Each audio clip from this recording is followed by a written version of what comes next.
پھر خواجہ آصف صاحب press conference کرتے ہیں، پھر رانا ثناءاللہ صاحب پریس کانفرنس کرتے ہیں، پھر مریم اورنگزیب صاحبہ پریس کانفرنس کرتی ہیں، اور پھر اعظم نذیر تارڑ صاحب بھی پریس کانفرنس کرتے ہیں۔ تو سوائے پریس کانفرنسوں کے اور کوئی کام نہیں تھا ان وزراء کو؟ نمبر 1۔ جی نمبر 2، اتنے بڑے بحران میں مجھے پیپلز پارٹی کا کوئی بندہ پریس کانفرنس کرتے ہوئے نظر نہیں آیا ان کے ساتھ۔ جی بالکل، یہ ایک بڑی الارمنگ صورتحال ہے حکومتی اتحاد کے لیے۔ یہ جو صاحب جن کی آپ نے پہلے ویڈیو کلپ دکھایا، جی ان کو تو ویسے ہی نہیں آنا چاہیے تھا، ان کے خاندان پہ بڑے داغ ہیں اس حوالے سے۔ وہ تو اس پہ فخر محسوس کرتے ان ہوئے کے دکھائی دی۔ دادا کس طرح بریف کیس لے کر گئے تھے، جی اور یہ میں تو نہیں کہہ رہا، اس میں سجاد علی شاہ صاحب نے بھی بہت انٹرویوز دیے اور لوگوں نے بھی، اور ان کے دادا پہ بھی اتنا شک تھا کہ میاں شہباز شریف صاحب کو ساتھ بھیجا گیا کہ پیسے ادھر ادھر نہ ہو جائیں۔ تو یہ ایسے کردار کے وہ تو مالک فخر لوگوں سمجھتے ہیں کہ اس وقت جو سجاد صاحب کا رول تھا، عامر کا رول تھا، اس کو ختم کرنے کے لیے انہوں نے رول پلے کیا۔ وہ دیکھیے بہت سے کردار معاشرے میں ایسے ہوتے ہیں جو اپنی برائی پر بھی فخر محسوس بلّہ کرتے ہیں۔ صاحب، وزیر اعظم کے معاون خصوصی عطا اللہ تارڑ صاحب نے ہمیں جوائن کیا۔ تارڑ صاحب آپ کا بہت شکریہ۔ تارڑ صاحب، ہم پروگرام کے شروع میں آج جو سپریم کورٹ میں صورتحال تھی اسی پر ہی بات کر رہے تھے۔ یہ کیا صورتحال بن چکی ہے کہ سب جانب سے ایک ہی آواز آ رہی ہے کہ فل کورٹ بننا چاہیے، اگر فل کورٹ نہ بنا تو صورتحال بہت گھمبیر ہو جائے گی، اور آپ نے بھی آج سجاد علی شاہ پارٹ 2 کی جانب نشاندہی کی۔ یہ معاملات کیا واقعی اسی جانب جا رہے ہیں، اور کیا اسی آنے والے دنوں میں قوم کو وہی منظر دیکھنے کو ملے گا سپریم کورٹ آف پاکستان میں؟ بہت شکریہ جی۔ دیکھیے تب بھی یہ ہوا تھا کہ سجاد علی شاہ صاحب نے لاہور کے ججز کو کوئٹہ ٹرانسفر کر دیا اور کراچی والوں کو پشاور بھیج دیا، اور ایک بینچ اس وقت سعید الزمان صدیقی صاحب ہیڈ کر رہے تھے، انہوں نے چیف جسٹس کے تمام آرڈرز کو نلیفائی کیا۔ جی آج بھی یہ ہوا ہے کہ سینئر پیونی جج جن کا نام قاضی فائزیسا ہے، جی ان کے ایک جوڈیشل آرڈر کو باقاعدہ رجسٹرار نے سرکولر کے ذریعے اس کی نفی کی ہے۔ اب آپ بتائیے کہ کیسا لگے گا کہ کل کو ایگزیکٹو جو ہے یا پی ایم ہاؤس جو ہے وہ چیف جسٹس صاحب کے آرڈر پہ سرکولر جاری کر کے ان کے آرڈر کی نفی کرنا شروع کر دے۔ یہ تاریخ میں پہلی مرتبہ ہوا ہے کہ چیف جسٹس کے احکامات پر سینئر پیونی جج کے آرڈر کو رجسٹرار سرکولر کے ذریعے نیگیٹ کر رہا ہے۔ اور دیکھیے 4-3 کا معاملہ، وہ تنازع اپنی جگہ قائم ہے۔ مندوخیل صاحب نے آج پھر 4-3 کا ذکر کیا، اور اگر 4-3 سے اب آگے آئیں، آپس کے اختلافات اتنے گہرے ہو چکے ہیں کہ چیف جسٹس صاحب کو منیب اختر صاحب اور اعجاز الحسن کے علاوہ کوئی بینچ میں بٹھانے کے لیے میسر نہیں ہے۔ اور جب آئینی تشریحات کے معاملے ہوں، قومی اہمیت کے معاملات ہوں، تو اس میں کیا یہ زیب دیتا ہے کہ اتنی بڑی سپریم کورٹ میں سے صرف 3 جج اس کا فیصلہ کریں؟ یہ تنازع اور جو تقسیم سپریم کورٹ کے اندر ہے یہ اتنی شدت اختیار کر چکی ہے کہ سپریم کورٹ کی اس بینچ کی کوئی کریڈیبلٹی نہیں ہے۔ یہ اگر جوڈیکیٹ کریں گے بھی، فیصلہ دیں گے بھی، تو اس فیصلے کو کون مانے گا اور کیوں مانے گا کہ جبکہ سپریم کورٹ کے اندر سے آوازیں اٹھ رہی ہیں کہ یہ کیس غلط ٹیک اپ کیا گیا تھا اور یہ جورسڈکشن نہیں تھی۔ ان قانونی پوائنٹس پر چیف جسٹس صاحب کو چاہیے تھا کہ فل کورٹ بٹھاتے یا فل تارڑ صاحب، کورٹ ڈے فرسٹ سے آپ لوگ مطالبہ کر رہے ہیں کہ فل کورٹ بینچ بننا چاہیے، ابھی بھی یہی مطالبہ ہو رہا ہے اسلام آباد سے لے کے لنڈن تک کہ فل کورٹ بننا چاہیے۔ اگر فل کورٹ بینچ بن جاتا ہے اور اس کے بعد وہ کہتے ہیں کہ 90 دن کے اندر الیکشن کروائیں، تو کیا آپ کو قابل قبول ہوں گے؟ کیا امپلیمنٹیشن ہوگی؟ بالکل ہوگا، بالکل ہوگا۔ دیکھیے بات یہ ہے کہ سپریم کورٹ کے اندر اگر کچھ آوازیں اٹھ رہی ہیں اور وہ چاہتے ہیں کہ ان معاملات کی جو ہے تشریح کی جائے تو بالکل کی جانی چاہیے، اور فل کورٹ کا اگر مطالبہ ہوتا ہے وہ جو بھی آرڈر پاس کرے وہ قابل قبول ہوگا، کیونکہ پورے سپریم کورٹ کی ایک تھنکنگ اور مائنڈ اپلیکیشن نظر آئے گی۔ یہ نہیں ہوگا کہ چند جج صاحبان جنہوں نے آئین کو ری رائٹ کیا 2 دفعہ، پہلی دفعہ آئین ری رائٹ ہوا ہے جب 63A کی تشریح کر کے تو جن ممبران نے ووٹ ڈالے تھے ان کے ووٹ گنتی میں شمار نہیں کیے گئے، اس کے بعد چودھری شجاعت کی چٹھی کو ڈس ریگارڈ کیا گیا، جس کے نتیجے میں پنجاب میں پی ٹی آئی کی گورنمنٹ آئی۔ اگر یہ گورنمنٹ نہ دی ہوتی آئین کی 2 شقوں کو ری رائٹ کر کے تو آج یہ حالات بنتے ہی نہ، آج تو یہ الیکشن والا معاملہ آتا ہی نہ۔ یہ لگتا یہ ہے کہ کسی لیول پہ عمران خان کی کوئی سہولت کاری ہو رہی ہے، اور آج چیف جسٹس صاحب آپ دیدہ ہو گئے، کاش اس وقت آپ دیدہ ہوئے ہوتے جب قاضی فائزیسا جو ایک بردر جج ہیں ان کی اہلیہ چھڑی کے ان سہارے کا ذکر تو انہوں نے آج بھی کیا، ان کے اوپر بھی ان کا دل دکھی تھا. میں ایک سوال کروں؟ ان کو کٹہرے میں کھڑا کر کے وہ بے قصور تھی، بے گناہ تھی، ان سے سوالات کیے جا رہے تھے، تب تو کسی کا دل دکھی نہیں ہوا، تب تو کوئی آبیدہ نہیں ہوا. آج جب پورا سپریم کورٹ ان کے خلاف کھڑا ہو گیا ہے اور چیف جسٹس صاحب اعتماد کھو چکے ہیں اپنے بردر ججز کا، تو یہ بالکل ریب نہیں دیتا کہ 3 ججز کو بٹھا کے، میری تو اپنی پارٹی کو بھی یہ صدا ہے کہ ہمیں تو اس کا بوائیکاٹ کرنا چاہیے اور اس کا حصہ نہیں بننا چاہیے. طارڑ صاحب گزارش یہ ہے کہ 1 سال پہلے سو موٹو حلال تھا، اب سو موٹو حرام ہے آپ کے نزدیک، اور دوسری بات جو وہ آپ پنجاب حکومت والی کر رہے ہیں، مجھے بتائیے کہ وہ ممبران کی خرید و فروخت سے آپ لوگوں نے حکومت بنائی تھی، کیا کوئی اخلاقیات اس کی اجازت دیتا تھا؟ ہم نے 1 روپیہ ادا کیا ہو، ہم نے کسی کو پیسے دیے ہوں وفاداری تبدیل کرنے کے لیے تو مجھے مرتے وقت کلمہ نصیب نہ ہو اور اللہ تعالیٰ مجھے ذلیل و رسوا کرے. یہ میں پوری قوم کے سامنے کہہ رہا ہوں. اگر ہم نے وفاداری خریدی ہو، بہت بڑی سٹیٹمنٹ دے رہا ہوں. اور اگر یہ بھی بات سن لیں، اگر مونس لائی نے 5-5 6-6 کروڑ نہ دیا ہو لوگوں کو خریدنے کے لیے، اور پی ٹی آئی کے ممبرز کو اور ہمارے ممبرز کو جو ہمارے ممبر توڑے تھے، میں تو پنجاب میں حصہ تھا نا، میں تو ایک چیز دیکھتا رہا ہوں. اور دیکھیے سو موٹو بالکل ایک جائز حق ہے، رائٹ ہے. ہم کیا کہہ رہے ہیں؟ ہم صرف اتنا کہہ رہے ہیں کہ اب جو معاملات بن گئے ہیں، آپ کوے کو سفید کہہ رہے ہیں، ٹائم آ گیا ہے کہ اس پہ سینئر موسٹ 3 ججز کی کمیٹی بنائی جائے. آپ کو یہ بات سمجھنا ہوگی کہ یہ چیف آف آرمی اسٹاف کی طرح کوئی جی ایچ کیو نہیں ہے جہاں پہ کوئی ادارے کا سربراہ ہو. چیف جسٹس یہ تو آپ کی گورنمنٹ نے رولز بنا لیے، وہ نوٹیفائی ہو جائیں گے، قانون اپلیکیبل ہو جائے گا. دیکھتے ہیں کورٹ اس کو کس حد تک ابزارو کرتی ہے. لیکن یہ بھی ضرور جانیں گے طارق صاحب آپ سے، نواز شریف صاحب نے لندن سے پریس کانفرنس کرتے ہوئے اس بات کے خدشے کا اظہار کیا ہے اگر فیصلہ غلط آیا تو $500 کا ہو جائے گا، اور بھی بہت سے انہوں نے ریپرکشنز اس کی ظاہر کی ہیں. کیا واقعی آپ فکر مند ہیں کہ فیصلہ کوئی خلاف آنے کی توقع ہے، اور ڈالر کیوں جائے گا $500 تک؟ فیصلہ تو اس بینچ کی تشکیل سے ظاہر ہے کہ وہ کیا چاہتے ہیں اور وہ کیا کر رہے ہیں. اور دیکھیے میں چیف جسٹس صاحب کی جگہ ہوتا تو میں اپنی کریڈیبلٹی کو کلیئر کرنے کے لیے ادارے کی ساخت کی خاطر، ادارے کی کریڈیبلٹی کی خاطر تمام ججز کو بٹھا دیتا. یہ جو ضد ہے کہ یہی جج بیٹھیں گے اور کوئی نہیں بیٹھے گا، اور آپ دیکھیں نا 9 ممبر بینچ سے 3 ممبر بینچ تک آ گیا، ایک ایک کر کے لوگ اس سے نکلتے گئے. جن لوگوں نے اس بینچ سے کیس سننے سے معذرت کی ہے، ان فیکٹ انہوں نے چیف جسٹس پر عدم اعتماد کیا ہے. انہوں نے کہا ہے کہ ہم آپ سے اگری نہیں کرتے. آج کا اگر جسٹس مندو خیل کا آپ نوٹ پڑھیں تو انہوں نے کہا ہے کہ جی بے ایمانی کی ہے چیف جسٹس نے. بے ایمانی یہ کی ہے کہ میری غیر موجودگی میں میرا آرڈر اناؤنس کر دیا، میں نے تو آرڈر پہ سائن ہی نہیں کیے تھے. میرا آرڈر تو یہی کہتا ہے. طارق صاحب یہ بالکل آپ کی بات بجا ہے، لیکن میرا سوال یہ ہے طارق صاحب، پاکستان جس نہج پر پہنچ چکا ہے اور جو ملکی حالات ہے، دنیا بھر کے اندر پاکستان کا جو امیج ہے بری طرح سے متاثر ہو رہا ہے، انسرٹینٹی کریٹ ہو رہی ہے. اب آپ وفاق کے اندر بیٹھے ہوئے معاملات کو بہتر کرنا چاہتے ہیں. جب سپریم کورٹ اس نہج پر پہنچ چکی ہے، آپ کی جماعت نے 1997 والا منظر بھی دیکھ چکی، اب اس کو سدھارنے کے لیے بیک ڈور بھی بہت سے آپشنز ہوتے ہیں معاملات کو رائٹ ڈائریکشن میں لے جانے کے لیے. کوئی اس طرح کی کوشش بھی ہو رہی ہے یا آپ نے بالکل اوپن کیس چھوڑا ہوا ہے کہ منڈے کو دیکھیں گے، جو ہوگا دیکھا جائے گا؟ کوشش ہونی چاہیے. دیکھیے ہماری معتبانہ گزارش صرف اتنی ہے کہ چیف جسٹس جو ہیں سپریم کورٹ کا ادارہ مقدم محترم ادارہ ہے، اس سے اوپر عدالت کوئی نہیں ہے پورے ملک میں. عدل و انصاف کا اور آئین کا پاسدار ہے، آئین کے تحفظ کے حوالے سے وہ کھڑا ہے. تو یہ کیا امر مانے ہے کہ وہ اپنا ہاؤس ان آرڈر کریں اور اپنے اختلافات اور تقسیم کو ختم کریں. دیکھیے جب تک وہ اپنا تنازع حل نہیں کریں گے تو ہم کیسے مان لیں کہ ہمارا تنازع وہ حل کرنے کے لائق ہیں؟ یہ تو نہیں ہو سکتا کہ آپ آپس میں بدستو گریباں ہوں اور آپ ہمیں کہیں کہ ہم آپ کی لڑائی جو ہے اس کا کوئی حل نکالتے ہیں. تو یہ معاملات مجھے آگے چلتے نظر نہیں آتے. چھوٹا سا کویسچن کا جواب ضرور دے دیجیے گا. جب ججز کی سپریم کورٹ میں تعیناتی کا پروسیس ہو رہا تھا، اطلاعات یہ ہیں کہ اعظم نذیر طارڑ صاحب کی کوئی انڈرسٹینڈنگ ہوئی تھی بندیال صاحب کے ساتھ، جس کے نتیجے میں کچھ ان کی چوائس کے ججز لگے تھے اور آنے والے دنوں میں معاملات بہتر ڈائریکشن میں چلنے تھے. یہ معاملہ اس وقت کچھ طے پایا تھا یا چیزیں اس طے پانے سے ہٹ کے ہو رہی ہیں اور دوبارہ کنفرنٹیشن کی جانب ہو رہی معاملات؟ ہماری وہ بہت بڑی غلطی تھی. ہمیں چیف جسٹس صاحب کی بات مان کے ان کی مرضی کے 2 ججز ایلیویٹ نہیں کرنے چاہیے تھے، اور وہ میں سمجھتا ہوں کہ اس غلطی کا خمیازہ ہم نے اپنی بار پالیٹکس میں بھی بھگتا ہے اور ہم نے سپریم کورٹ کی اس ڈویژن کے حوالے سے بھی بھگتا ہے.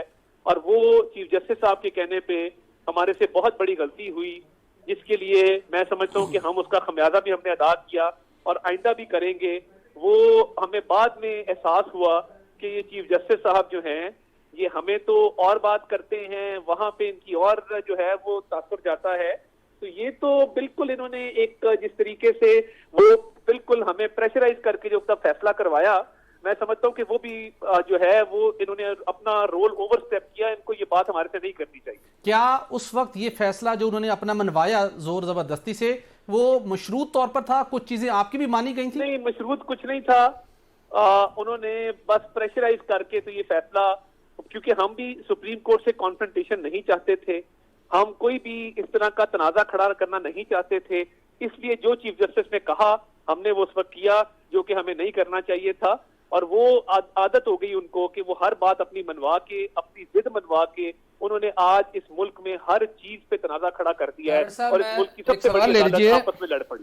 طاہر صاحب, میں علی رضا الوی آپ سے سوال کر رہا ہوں. یہ آپ نے 2-3 الفاظ استعمال کیے. ایک تو آپ نے یہ کہا کہ یہ لگ رہا ہے کہ چیف جسٹس جو ہیں وہ عمران خان کے سہولت کار بن چکے ہیں. آپ کی گفتگو سے اور آج کی میاں نواز شریف صاحب کی گفتگو سے بھی یہ لگتا ہے کہ آپ اس امپریشن پہ قائم کھڑے ہیں کہ آپ کو لگ رہا ہے کہ فیصلہ آپ کی منشا کے خلاف آئے گا, وہ الیکشن کا حکم دے سکتے ہیں. اگر وہ الیکشن کا حکم دے دیتے ہیں اور آپ کی منشا کے خلاف فیصلہ آتا ہے تو آپ کی گورنمنٹ, آپ کی پارٹی جو ہے وہ کیا لائے عمل طے کر رہی ہے؟ کیونکہ فواد چودھری صاحب آج کھلی دھمکی دے چکے ہیں. انہوں نے کہا ہے کہ اگر الیکشن نہیں ہوتے تو خانہ جنگی ہوگی اور ملک خانہ جنگی کا متحمل نہیں ہے. اگر پی ٹی آئی ادھر جاتی ہے تو آپ لوگ کیا حکمت عملی بنا رہے ہیں؟ دیکھیے, الیکشن تو ہر حال میں ہونے ہیں, اسی سال ہونے ہیں, اس میں کوئی شک نہیں ہے. ہم صرف یہ کہہ رہے ہیں کہ ان الیکشنز کا کہ یہ بیک وقت پورے ملک میں ہوں گے یا یہ 2 صوبوں کے پہلے ہوں گے, اور جو فائنینشیل اور سیکیورٹی کے حالات ہیں ان کو مد نظر رکھا جائے گا, نہیں رکھا جائے گا, اور جو پولیٹیکل ٹیمپریچر ہے, ابھی بھی الیکشن ہوئے تو انارکی پورے ملک میں ہوگی, لڑائی جھگڑے ہوں گے, اور میں آپ کو بتا سکتا ہوں کہ سیکیورٹی کی صورتحال خراب ہوگی. دیکھیے, میں پہلے کہہ چکا کہ اس 3 ممبر بینچ کی کوئی کریڈیبلٹی نہیں ہے. یہ 3 ممبر بینچ یہ استحقاق کھو چکا ہے کہ وہ کوئی اس طرح کا فیصلہ کرے, کیونکہ اپنے ہی ججز نے جب نو کانفیڈنس کر دیا, ہم نے تو نہیں کرایا. ان کے 4-3 کے آرڈر آئے, قاضی فائزہ کا آرڈر آیا, آج مندو خیل صاحب کا جب نوٹ آ گیا ہے تو یہ فیصلہ کون مانے گا؟ یعنی یہ تو ایک پیرلل سپریم کورٹ بن گئی کہ اندر بیٹھے لوگ اور ہیں, یہ 3 ممبر اور ہیں.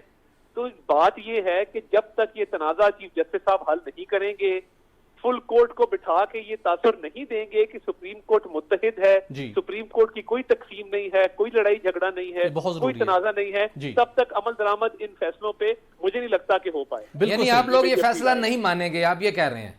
بالکل. مجھے نہیں دیکھیے اس فیصلے کی کریڈیبلٹی کیا ہوگی, اب یہ دیکھنے والی بات ہے. ہم قانونی مشاورت ضرور کریں گے, مگر میری اپنی رائے یہ ہے کہ یہ فیصلہ نافذ العمل اور اس پہ عمل درآمد شاید نہ ہو.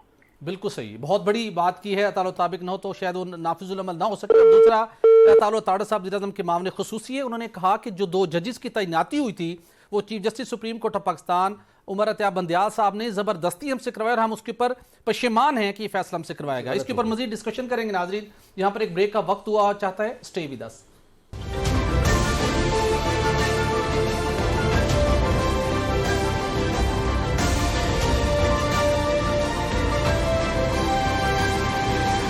ویلکم بیک ناظرین. بریک سے پہلے ہم بات کر رہے تھے وزیر اعظم کے معاون خصوصی اطاعت طاہر صاحب سے. انہوں نے 2 باتیں بڑی خوفناک کہیں. انہوں نے واضح طور پر کہا کہ اگر یہ بینچ فیصلہ اسی انداز میں دیتا ہے جس کی اب ہم توقع کر رہے ہیں تو یہ قابل عمل نہیں ہوگا. اور ساتھ انہوں نے کہا کہ سپریم کورٹ میں 2 ججز کی تعیناتی کے اندر جو حکومت نے chief justice supreme court of Pakistan کی کہنے کے اوپر ان کا ساتھ دیا, اس کے اوپر ہمیں بڑا پچھتاوا ہے. وہ ہم سے ایک زبردستی تعیناتی کروائی گئی. علی صاحب, آپ نے گفتگو سنی اطاعت طاہر صاحب کی, اور اس کے ساتھ ساتھ دیگر لیڈران جو آج سپریم کورٹ کے اس ہیئرنگ کے بعد گفتگو کرتے رہے. صورتحال بہت خوفناک منظر پیش کر رہی ہے. ایک آئینی بحران پیدا ہو چکا ہے. تو یہ دنیا کے اندر بھی پاکستان کا امیج بری طرح سے متاثر ہو رہا ہے. یہ فیصلہ قبول کرنے کو تیار نہیں ہے. تو چیف جسٹس نے کہا ہے کہ سوموار کے دن آپ کو نوید سناؤں گا. تو کوئی ایسا فیصلہ آ سکتا ہے جس سے جو جتنی سارا ایک امپریشن کریٹ ہوا ہے انسرٹینٹی کا, وہ ختم ہو جائے؟ پٹی صاحب, ایک تو فیصلے آنے سے پہلے فیصلوں کے بارے میں پتہ نہیں ہونا چاہیے. یہ ایک اصول یہ ہے, انصاف کا تقاضا یہ ہے کہ پہلے امپریشن نہیں آنا چاہیے کہ یہ فیصلہ آ رہا ہے. یہ سپریم کورٹ کی طرف سے ایسا امپریشن جو بن چکا ہے یہ عجیب ہی سا ہے اور یہ نہیں کہ ہونا ایسا چاہیے کہ ایسا کیوں امپریشن بن گیا ہے. پھر آج کی جو پوری ڈیبیٹ ہوئی ہے, پوری گفتگو ہوئی ہے کورٹ میں اٹارنی جنرل صاحب سے اور باقی, اس میں بھی چیف جسٹس صاحب نے اس طرح کی کچھ گفتگو کی, جذباتی بھی ہو گئے, ان کی آواز بھی بھر آ گئی. 2 بندے نکل گئے, 9 سے بینچ شروع ہوا تھا, 5 سے ہوتا, 4 سے ہوتا, 3 پہ آ رہا ہے. درخواست کی گئی فل کورٹ کی, اس کو مسترد کر دیا گیا ہے. ساری صورتحال ہے. ادھر یہ صورتحال ہے کہ یہ یوں ہی لگ رہا ہے بادی النظر میں, آج کی پریس کانفرنسوں کی روشنی میں ہم تجزیہ کر رہے ہیں کہ یوں ہی لگ رہا ہے جیسے سپریم کورٹ یہ آرڈر کرنے جا رہی ہے. اس میں چیف جسٹس صاحب نے آج کی گفتگو میں یہ کہا ہے کہ ہم ایسی چیزیں اس میں لکھوائیں گے نوٹنگ میں, ڈیسیژن میں, کہ ساری پارٹیاں مطمئن ہوں گی. یہ ان کے کوٹ اینڈ کوٹ ورڈز ہیں بالکل چیف صاحب کے. اچھا جی, سارے یہ لکھوا بھی دیتے ہیں اور فیصلہ آ جاتا ہے الیکشن کرانے کا, تو یہ تو ماننے کو تیار نہیں ہے. اب آپ کے ریڈ زون کے فورم پہ جی ٹی وی کی یہ آج کی ایک بریکنگ آ گئی ہے, یہ تو آپ کے پاس سکوپ آ گیا ہے کہ وہ مان کے جا رہے ہیں فیصلہ ابھی نہیں آیا. وزیر اعظم کا معاون خصوصی کہہ رہے ہیں کہ ہم نے یہ فیصلہ نہیں ماننا, یہ آن دا ریکارڈ. اچھا یہ نہیں مانتے, ادھر سے فیصلہ ایسے ہی آتا ہے. ادھر فواد چودھری صاحب کہہ رہے ہیں اگر ایسا نہ ہوا تو پھر ملک میں خانہ جنگی ہو جائے گی. تو یہ بڑی ہی خوفناک صورتحال ہے پاکستان کے لیے, پاکستان کے عوام کے لیے, اس ملک کے لیے, اس کی ریاست کے لیے. کوئی درمیانی راستہ کسی سیانے کو پڑھ کے نکالنا چاہیے. جب اس طرح کا ڈیڈ لاک پیدا ہو جاتا ہے تو کسی نہ کسی کو اس میں اپنا کردار ادا کرنا چاہیے. کوئی بائسڈنس جو ہے, میں نہ مانوں والی جو کیفیت ہے, اس پہ نہیں ہونا چاہیے. آپ کے سوال کا دوسرا پہلو کہ انہیں آج بڑا پچھتاوا ہے. یہ زندگی میں ہمیشہ ہی پچھتاتے رہے ہیں. آج تو یہ چیف جسٹس صاحب کو سہولت کار کا الزام لگا رہے ہیں نا کہ وہ عمران خان کے سہولت کار ہیں بندیال صاحب, تو یہ ہمیشہ خود سہولت کار بنے رہے ہیں. بھائی باجوہ صاحب کے لیے پہلے سہولت کار آپ ہی تھے نا, بھاگ کے لائن میں لگ کے آپ نے اس وقت جا کے ان کی ایکسٹینشن کروائی اور قانون ہی تبدیل کر کے رکھ دیا. ہر موقع پہ پہلے آپ سہولت کار بنتے ہیں. اس میں عمران خان صاحب بھی سہولت کار تھے, یہ بھی سہولت کار تھے. یہ سارے کے سارے جمہوری بابے جو ہیں, اور یہ جمہوری والے, جمہوریت والے, کوئی ایسا جمہوریت کے لمبردار کو غیر پارلیمانی لفظ نہ چلا جائے ادھر سے جو سنسر کرنا پڑے. تو یہ سارے ان کو جمہوریت یاد آ جاتی ہے بعد میں, جب ضرورت ہوتی ہے تو یہ پاؤں پڑتے ہیں, یہ بوٹ چاٹتے ہیں, سہولت کار بھی بنتے ہیں, ہر کسی کے سہولت کار بنتے ہیں, کبھی عدلیہ کے بنتے ہیں, کبھی آرمی کے بنتے ہیں. لیکن اپنے ملک کی خاطر آپ کو جمہوریت کی خاطر جمہوری رویے اپنی پارٹیوں میں بھی لانے چاہیے, اور باقی بھی. جب آپ کے خلاف بات ہو رہی ہے تو پھر آپ کو باجوہ صاحب بھی برے لگتے ہیں, پھر آپ کو اسٹیبلشمنٹ بھی بری لگتی ہے, اور چیف جسٹس بھی برے لگتے ہیں. جب آپ کے مطلب کی بات ہوتی ہے تو پھر وہ آپ کے مختصر آپ سے ضرور جاننا چاہوں گا, آپ نے بھی رپورٹنگ کی, ہم بھی اس کوڈ رپورٹنگ کے عمل سے گزرے. جب کسی فریق کی جانب سے بینچ کے کسی جج پر عدم اعتماد کیا جاتا تھا, تحفظات کا اظہار ہوتا تھا, تو وہ جج صاحب اپنے آپ کو سماعت سے الگ کر لیا کرتے تھے. اخلاقیات کا تقاضا ہم نے رپورٹ کیا, آبزرو کرتے رہے.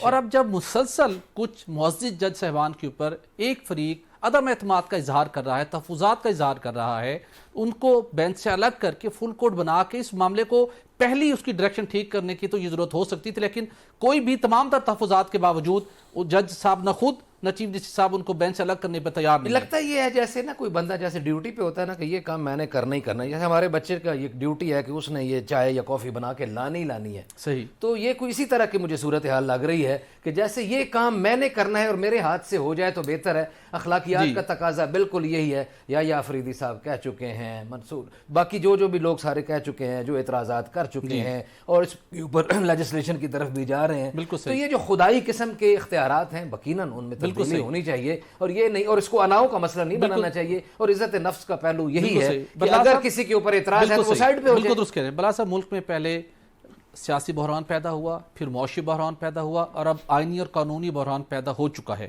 عمران خان صاحب مقبولیت کے عروج پر ہیں, وہ اس موقع کے اوپر کوئی ایسی پیشکش کر کے, کوئی ایسا سٹیپ لے کر, یہ جو پورا ایک آئینی بحران پیدا ہو چکا ہے, اس کو ختم کرنے کے اندر کلیدی کردار کیوں ادا نہیں کر سکتے؟ لڑائی کے اندر تو نہ ملک کا فائدہ ہونا ہے نہ عوام کا, اور جو بڑے ہماری شخصیات ہیں, لیڈران ہیں, ان کے اوپر تو شاید ہی کوئی اثر ویسے نہ پڑے. تو عوام کے لیے, ملک کی بھلائی کے لیے کوئی آگے بڑھ کر کوئی قدم کیوں نہیں اٹھا لیتے, ایک جگہ بیٹھے؟ بھٹی صاحب, یہ جو پروگرام ہے جی, اس میں ہمیشہ فوج کے ادارے کی اور عدلیہ کی جی, عزت و تکریم کا خیال رکھا گیا. جی, ابھی ہمارے دوست علی رضا علوی صاحب جذباتی گفتگو میں یہ کہہ گئے جی کہ سپریم کورٹ نے تاثر قائم کر دیا ہے، جی میں سمجھتا ہوں سپریم کورٹ نے نہیں، ہماری سیاسی پارٹیوں نے یہ تاثر قائم کر دیا ہے کہ فلاں جج فلاں کا ہے، فلاں فلاں کا ہے۔ آپ سپریم کورٹ کے غلط ہے، جس مرضی جج کو لے آئیں، ہمارے لیے سب قابل احترام اور مجھے پتہ ہے یہ علی رضا علوی صاحب بھی یہ سمجھتے ہیں، گفتگو میں ایک لفظ پھسل گیا، جی گزارش یہ ہے کہ وہ تو impression تو یہی ہے، ہماری وہ سیاسی impression تو یہی پارٹیوں ہے۔ نے دیکھیے ججز تو سیاستدان نہیں ہیں، جی وہ تو معاشرے میں تقریریں نہیں کرتے۔ جی اب یہ جو تقریریں کرنے والے ہیں یا جو پریس کانفرنسیں کرنے والے ہیں وہ کسی بھی پارٹی کے ہوں، انہوں نے یہ تاثر قائم کر رکھا ہے کہ فلاں جج فلاں کا ہے، فلاں فلاں کا ہے۔ میرا خیال ہے ہماری سیاسی پارٹیوں کو اپنے طرز عمل پر غور کرنا چاہیے، بالکل صحیح، اور یہ اس بات کا خیال رہے کہ آئین سے ماورا کوئی چیز نہیں، آئین سے الگ ہو کر تو کوئی جج فیصلہ نہیں کر سکے گا۔ جی بالکل، سارے جج معزز ہیں، جی لیکن ایک چین آف کمانڈ ہے وہاں پہ، جی جیسے فوج میں چین آف کمانڈ ہے، جیسے باقی اداروں میں ہے،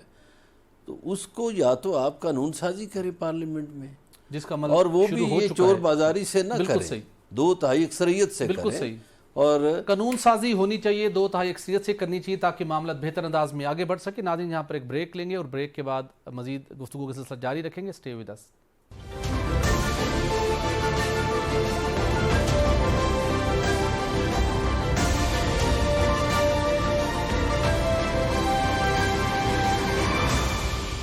ویلکم بیک ناظرین، سابق امریکی صدر ڈونلڈ ٹرمپ کے اوپر فرد جرم عائد ہوئی ہے اور ان کے اوپر الزام کیا تھا، بڑا انٹرسٹنگ معاملہ تھا۔ انہوں نے انتخابی مہم سے قبل انہوں نے ایک پیمنٹ کی تھی، اور اگرچہ کہ امریکی قانون کے مطابق وہ پیمنٹ ہو سکتی تھی ہش منی کے تحت، لیکن اس کو انہوں نے ڈسکلوز نہیں کیا۔ ایک ادائیگی کو ڈسکلوز نہ کرنے کے الزام پہ ان کے اوپر فرد جرم عائد ہو چکی ہے، اور اب انہیں سزا کی کارروائی ان کے اوپر شروع ہونی ہے، اور دنیا بھر کے اندر اس کی خبریں شائع ہونے کا سلسلہ شروع ہو چکا ہے۔ اور انٹرسٹنگلی ڈونلڈ ٹرمپ نے آئندہ سال وہ ریپبلکن کی جانب سے صدارتی امیدوار بھی ہیں، لیکن اس کے باوجود قانون نے اپنا راستہ اڈاپٹ کیا ہے۔ علوی صاحب، آپ سے جاننا چاہوں گا، عمران خان صاحب اور ڈونلڈ ٹرمپ صاحب میں بہت سی ریزیمبلنسز ہیں، بہت سی مماثلتیں ہیں، اگریسو پولیٹیشین کرتے ہیں، عوام کو جلاؤ گھراؤ کے اوپر ایکٹیویٹ کرتے ہیں، وہاں پر انہوں نے اپنی عمارت کے اوپر بھی حملہ کروا دیا، لیکن انہوں نے الٹیمیٹلی دنیا کی سپریم پاور کا جو ایکس پریزیڈنٹ ہے، اور ملک امریکی تاریخ میں پہلی مرتبہ ایسا ہوا ہے کہ انہوں نے وہاں پہ عدالت کے سامنے سرنڈر کیا اور قانون اپنا راستہ بنا رہا ہے۔ چارجز میں نے آپ کو بتائے ہیں، ایک پیمنٹ کی انہوں نے، لیکن اس کو ڈسکلوز نہیں کیا۔ آپ کے پاس ٹائم توشہ تھوڑا ہے خانہ تو میرا توشہ خانہ کے اندر ہم نے تھوڑا ہے تو disclose میں نہیں کی۔ کوشش کرتا ہوں کہ کوزے میں سمندر کو میں سمو دوں، جی، لیکن یہ سہولت پاکستان میں میسر نہیں وہ ہے۔ کیوں جی؟ اس لیے کہ یہاں علل اعلان پتہ چلتا ہے کہ شوکت خانم کی زکوٰۃ یتیموں، مسکینوں، غریبوں کے نام پر جمع ہونے والا پیسہ ہاؤسنگ سوسائٹی میں انویسٹ ہوتا ہے، اور اس کو پروفٹ کی بنیاد پہ انویسٹ کیا جاتا ہے، پھر وہ پیسہ نکالا جاتا ہے اور اوریجنل پیسہ واپس جمع کرا دیا جاتا ہے، اور 1 روپے کا پروفٹ جو ہے وہ ان یتیموں کو، ان غریبوں کو، ان مسکین گنجے بچوں کو جن کی فوٹو دکھا کے پیسے لیے جاتے ہیں ان کو نہیں ملتا۔ تو یہ سہولت، آپ توشہ خانہ کی بات پہ آ جاتے ہیں، تو یہ یہاں پر سہولیات اور میسر ہیں۔ کچھ لوگ بہت لاڈلے ہیں، اب افضلاء ہیں، وہ انہوں نے عدالتوں میں پیش نہیں ہونا ہوتا، اگر عدالتیں بلائیں تو انہوں نے دعویٰ بولنا ہوتا ہے، شور شرابہ کرنا ہوتا ہے، ہجوم لے کے جانا ہوتا ہے جوڈیشل کمپلیکس کے آگے پیچھے، لیکن دوسروں کے لیے انہوں نے بھاشن ضرور دینا ہوتا ہے، قانون کا احترام کریں، آئین کا احترام کریں، پارلیمنٹ کا احترام کریں، فلاں چیز سپریم، فلاں چیز سپریم، اور ان کی اپنے لیے ان کی انا سپریم ہے، ان کی اپنی ذات سپریم ہے، اپنی ذات سے آگے نہیں سوچتے۔ بالکل ٹرمپ نے اگر سامنا کیا ہے، ان کو بھی سامنا کرنا چاہیے، اور ان کے اوپر بھی جو الزامات ہیں، توشہ خانہ والے بھی ہیں اور وہ والا بھی۔ یہ کوئی چھوٹا کرائم، انہوں نے ایک چھوٹی سی اماؤنٹ تھی یا بڑی اماؤنٹ تھی جو بھی تھی، شو نہیں نہ کی، ادھر تو چیزیں شو ہو چکی ہیں، توشہ خانہ شو ہو چکا ہے، وہ انویسٹمنٹ شو ہو چکی ہے، لیکن کوئی پوچھنے والا نہیں ہے۔ کیرٹ جو ہے وہ کئی 3 کیرٹ اور 5 کیرٹ کی انگوٹھیاں شو ہو چکی ہیں، فرا گوگی کے نام کے معاملات شو ہو چکے ہیں۔ پرویز الہی کے دور میں فائلیں غائب ہو گئی ہیں کہ جو اس ایک ہاؤسنگ سوسائٹی سے سینکڑوں کی تعداد میں پلاٹ لیے گئے تھے، اور ایک سے نہیں کئی ایک سے لیے گئے تھے، وہ فائلیں غائب ہو گئی ہیں، وہ فائلیں غائب ہو گئی ہیں۔ بلا صاحب، عمران خان صاحب نے ہمیشہ قانون کی پاسداری کی بات کی ہے. امریکہ، یورپ جیسے مہذب ممالکوں کی انہوں نے اگزامپل دی ہے. امریکی صدر کے اوپر فرد جرم عائد ہوگی، انہوں نے سرنڈر کر دیا. کیا عمران خان کو جو فرد جرم عائد ہونے کے لیے توشہ خانہ کیس کے اندر عدالت میں پیش ہونے کا نام نہیں لے رہے، ان کو ایٹ لیسٹ عدالت کے سامنے سرنڈر نہیں کرنا چاہیے؟ دیکھیے قانون کی حکمرانی ہونی چاہیے. آپ نے بیرونی دنیا کی بات کی ہے. پہلے تو میں اس پاکستانی کو شاباش دیتا ہوں، حمزہ کو، کہ وہ اسکاٹ لینڈ کا وزیر اعظم بنا اور اس نے حلف جو ہے وہ اردو ٹائم میں کم ہے، عمران خان کو سرنڈر کرنا چاہیے عدالت کے سامنے. عمران خان کو بھی سرنڈر کرنا چاہیے، اور ان کو بھی جن پہ فرد جرم لگنے والی تھی اسی دن وہ وزیر اعظم بن گئے. اس ملک کا سارا بابا آدم نرالا ہے. علوی صاحب کا دھارا تو ایک طرف جاتا ہے نا، دوسری طرف بھی آنکھیں کھول کے دیکھنا چاہیے کہ قانون کا احترام سب کو کرنا چاہیے، صرف عمران خان کو نہیں، سب کو کرنا چاہیے. اس میں آصف علی زرداری کو بھی احترام کرنا چاہیے، شریف فیملی کو بھی کرنا چاہیے. یہ بھی نمونہ ہم نے الگ دیکھا کہ 50 روپے کے اسٹامپ پیپر پہ ایک بندہ چلا گیا اور 4-6 ہفتوں کا کہہ کے 4 سال گزر گئے. بالکل صحیح، وہ لوٹا نہیں. صحیح. بلا صاحب کا بالکل ویلڈ پوائنٹ ہے. قانون کا سب کو احترام کرنا چاہیے. اور امریکی صدر اگر آج ایک ایگزامپل قائم کر رہے ہیں تو عمران خان صاحب کو بھی فرد جرم عائد ہونے کے معاملے کے اندر عدالت مسلسل بلا رہی ہے، اور ان کو صرف بلانے کے اندر قومی خزانے کے کروڑوں روپے خرچ ہو چکے ہیں. کئی لوگوں کے اوپر دہشت گردی کی دفعات کے تحت مقدمات درج ہو چکے ہیں، لیکن عمران خان صاحب اس کیس میں عدالت آنے کو تیار نہیں. ناظرین، آج کے پروگرام کا وقت ختم ہو جاتا ہے، اجازت دیجیے، کل ہوگی دوبارہ ملاقات. اللہ حافظ.